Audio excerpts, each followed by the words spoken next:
Hey everyone, welcome to Parmar sir revision series. आज हम करने वाले हैं बायोलॉजी का लेक्चर 9। देखते हैं 5 से 6 मिनट में हम कितना रिवाइज कर पाते हैं और ये सीरीज आपके लिए बहुत हेल्पफुल है। तो मैं सबसे रिकमेंड करूंगा यार 5 मिनट आपको यहाँ पे देना चाहिए, क्योंकि आपका लेक्चर तुरंत माइंड में चिपक जाता है इस माइंड मैप के थ्रू। तो अगर आपको लगता है डाइजेशन सिर्फ सिंपल सा प्रोसेस है, खाना खाया और निकला, ऐसा कुछ भी नहीं है। डाइजेशन अगर आपको लगता है पेट में होता है तो वो भी आप गलत हो। अब कैसे होता है डाइजेशन ये समझते हैं। जैसा कि ये ह्यूमन है, अब जैसे ही खाना खाया और जैसे ही आपकी जीभ में गया, थोड़ा सा अंदर गया, वहाँ से डाइजेशन स्टार्ट हो जाता है। अब ये जो पोर्शन है ना, इसको हम बोलते हैं बकल कैविटी। एग्जाम में अगर आपसे क्वेश्चन पूछेगा डाइजेशन कहाँ से स्टार्ट होता है, तो आपको स्टार्च दिया रहेगा, स्मॉल इंटेस्टाइन दिया रहेगा, बकल कैविटी दिया रहेगा। तो लोगों को क्या लगता है यार स्टोमच में होता होगा, स्मॉल इंटेस्टाइन में होता होगा, टिक करके आ जाते हैं, जबकि स्टार्टिंग में चालू हो जाता है बकल कैविटी में। ठीक है, कैविटी से ज़्यादा नहीं होता। दांतों में कैविटी हो गई तो कहाँ होगी कैविटी? दांत में। दांत कहाँ? ऊपर मुंह में। तो इसलिए बकल कैविटी सबसे पहला है, यहीं से डाइजेशन स्टार्ट हो जाता है। इंपॉर्टेंट है, रट लो। उसके बाद ईसोफेगस में जाता है, जिसको हम बोलते हैं फूड पाइप। उसके बाद यहाँ से अपना प्रोसेस होता है। अब जैसी बकल कैविटी में आप कुछ खाना रखें ना, तो वहाँ पे सलाइवा प्रोड्यूस होता है। अब सलाइवा क्या करता है, वो कॉम्प्लेक्स कार्बोहाइड्रेट को सिंपल कार्बोहाइड्रेट में डिवाइड करता है।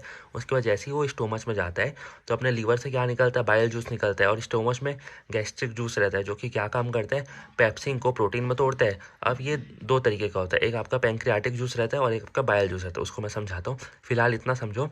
स्टोमच में आपका एक्सीएल भरा रहता है, आपने देखो एक स्ट्रक्चर रहता है, सही है ना, स्टोमच के स्ट्रक्चर इसके अंदर HCl रहता है। तो हम नहीं बोलते यार कि अंदर एसिड रहता है और जल नहीं जाता, नहीं यार, यहाँ पे प्रोटेक्शन कवर लगा रहता है।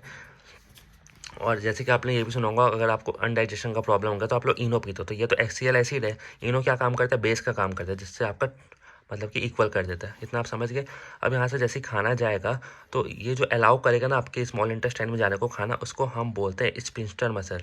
ठीक है, ये बात याद रखना, ये भी इंपॉर्टेंट है। स्पिंस्टर मसल क्या काम करता है, आपके खाने को अलाउ करता है स्मॉल इंटेस्टाइन में जाने से, और यहाँ से एग्जिट करने में हेल्प करता है। दोनों तरीके के क्वेश्चन पूछेगा और प्रीवियस ईयर में भर भर के पूछा है, तो ये बात याद रखना।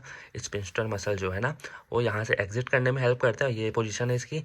और ये स्मॉल इंटेस्टाइन में एंट्री करने में, यहाँ पे जाने में इसकी हेल्प करते हैं। अब जो मेजर डाइजेशन का पार्ट है ना स्मॉल इंटेस्टाइन का, ये जो आपको दिख रहा है ऐसे ऐसे ऐसे ऐसे, ये 7 से 8 मीटर रहता है, मतलब कि 21 फीट का रहता है।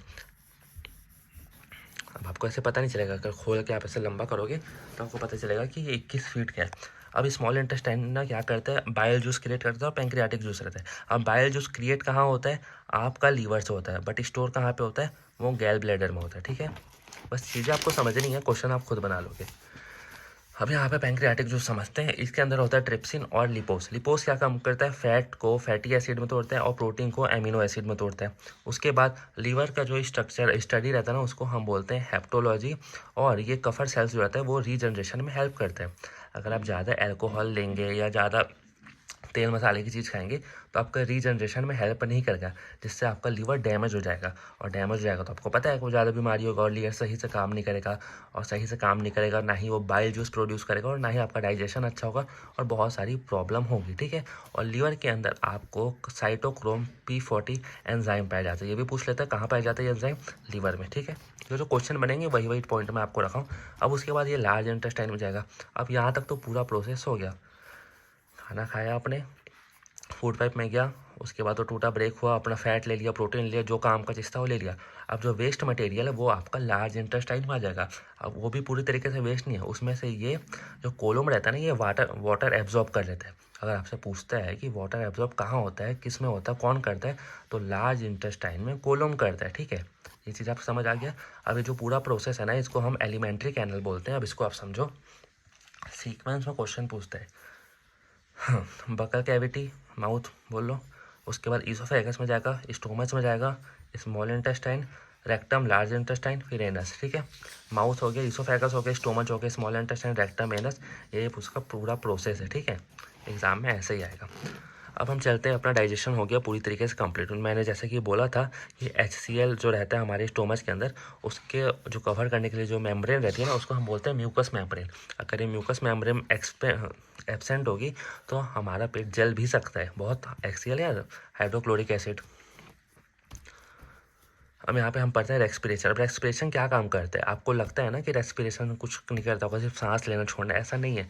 हम जो खाना खाए हैं, हमको जो एनर्जी मिलेगा, जो टूटेगा, अपना प्रोटीन होगा, कार्बोहाइड्रेट होगा, वो रेस्पिरेशन के थ्रू ही मिलेगा। अब जो अपना फोनेक्स रहता है ना, ये कॉमन पासेज पाइप रहता है फूड और एयर का। अब ये ब्रेन अपना सेंस करता है, सिग्नल भेजता है कि खाना इस पाइप से जाएगा और जो हम सांस लेंगे वो इस पाइप से जाएंगे। तो जो हमारा खाना जाता है वो इसोफेगस से जाता है और जो ट्रेंचा होता है वहाँ से अपना हम सांस लेते हैं, ठीक है। और लाइनेक्स रहता है ना, वो एडम्स एप्पल रहता है, मतलब कि इसको कंठ बोलते हैं ना, गले में निकल जाता है, तो यही इसको हम बोलते हैं एडम्स एप्पल। और ट्रैकिया क्या होता है? सराउंडिंग बाई रिंग्स एंड कॉटिलेज, मतलब कि आपका ये लंग्स है मान लो, अब इसके अंदर ऐसे केज बने रहता है ना, ऐसा करके, इसको हम बोलते हैं कार्टिलेज। ऐसा करके आप समझ के चलना, ठीक है। मतलब रिब केज। अब रिब केज का इंपॉर्टेंट चीज़ ये है कि ये 12 पेयर में रहता है, 12 × 2 24। उसके बाद जो हमारा ब्रोंकाई रहता है, उसके अंदर एक गैस टाइप का स्ट्रक्चर रहता है। अब स्ट्रक्चर क्या काम करता है वो थोड़ा सा इंपॉर्टेंट है।